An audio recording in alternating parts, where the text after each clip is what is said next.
അസ്സലാമു അലൈക്കും ഫ്രണ്ട്സ്. അപ്പം നമ്മളെ ഇന്നത്തെ യാത്ര എന്ന് പറയുന്നത് ദുബായിലുള്ള അല്ലൈനിലെ ഐക്കയിലേക്കാണ്.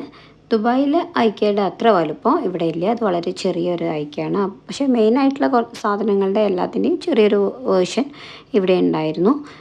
പ്രധാനമായിട്ട് ഐക്കയുടെ എന്ന് പറഞ്ഞാൽ ഫർണിച്ചർ, അവരുടെ ലൈറ്റ്സ്, പാത്രങ്ങൾ, ഒരു വീട്ടിലേക്ക് വേണ്ട നമുക്ക് അത്യാവശ്യം വേണ്ട എല്ലാ സാധനങ്ങളും നമുക്ക് ഐക്യയിൽ നിന്ന് കിട്ടും.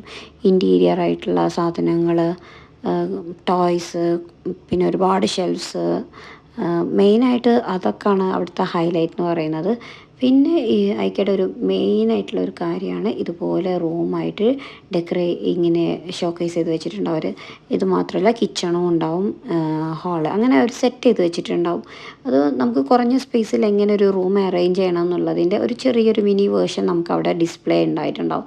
അത് വളരെ ബ്യൂട്ടിഫുള്ളാണ്, എനിക്ക് തോന്നുന്നു വളരെ യൂസ്ഫുള്ളാണ്. കാരണം നമുക്ക് നമ്മുടെ ഇത്ര സ്പേസിൽ നമ്മളിത് എങ്ങനെ അറേഞ്ച് ചെയ്യണം എന്നുള്ളതിനനുസരിച്ചിട്ട് നമുക്ക് സാധനങ്ങളൊക്കെ വാങ്ങിക്കാൻ പറ്റും. ഐക്കയിൽ അത്യാവശ്യം കോസ്റ്റും ഉണ്ട്, എന്നാൽ നമുക്ക് അഫോർഡബിൾ ആയിട്ടുള്ള സാധനങ്ങൾ നമുക്ക് വാങ്ങിക്കാൻ കിട്ടും.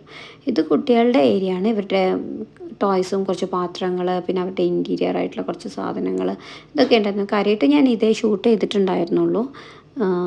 നാട്ടിൽ പോകുന്നതിൻ്റെ തൊട്ട് മുമ്പായിട്ട് കുറച്ച് പാത്രങ്ങൾ വാങ്ങിക്കാൻ വേണ്ടിയിട്ടാണ് ഞങ്ങൾ ഐക്കയിൽ പോയിട്ടുണ്ടായിരുന്നത്.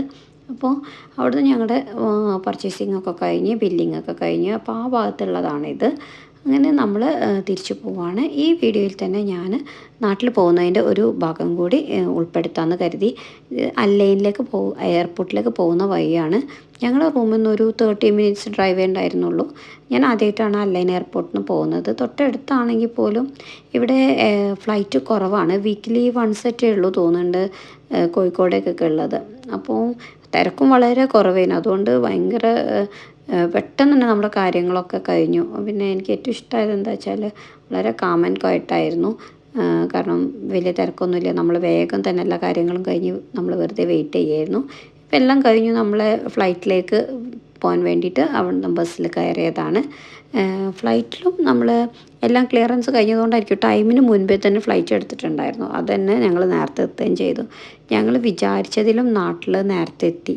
അതാണ് ഞങ്ങൾക്ക് ആകെ ഒരു പ്രശ്നമായത്. കാരണം ഞങ്ങൾ പോയ സമയം എന്ന് പറയുന്നത് രാത്രി 10 മണീൻ്റെ ഫ്ലൈറ്റായിരുന്നു. അപ്പോൾ ഞങ്ങൾ ഒരു പുലർച്ചയോടെയൊക്കെ സുബൈനോടൊക്കെ അടുത്തിട്ട് വീട്ടിൽ എത്താം എന്നുള്ള ലെവലിലായിരുന്നു. പക്ഷേ ഞങ്ങൾ വളരെ നേരത്തെ എത്തി.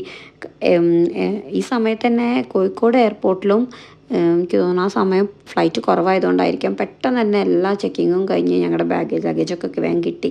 അങ്ങനെ ഞങ്ങൾ കുറച്ച് നേരം എയർപോർട്ടിൽ വെയിറ്റ് ചെയ്യണുണ്ട്. അപ്പോൾ ടാക്സിക്ക് വെയിറ്റ് ചെയ്യുന്ന അപ്പോൾ ഓരോ ചെന്തുപറ്റി എന്താ വെയിറ്റ് ചെയ്യുന്നപ്പോൾ പറഞ്ഞ് ഞങ്ങൾ നേരത്തെ എത്തും വീട്ടിൽ, അപ്പോൾ ഈ സമയത്ത് പോകേണ്ട വെച്ചിട്ട്. അപ്പോൾ പറഞ്ഞു പ്രശ്നമില്ല, ഞങ്ങൾ സ്ലോയിൽ പോകാമെന്ന് പറഞ്ഞു. അപ്പോൾ ഞങ്ങൾ പറഞ്ഞു പോകുന്ന വഴിക്ക് ചായയൊക്കെ കുടിക്കാൻ പറ്റും, ഓക്കെ എന്ന് പറഞ്ഞു.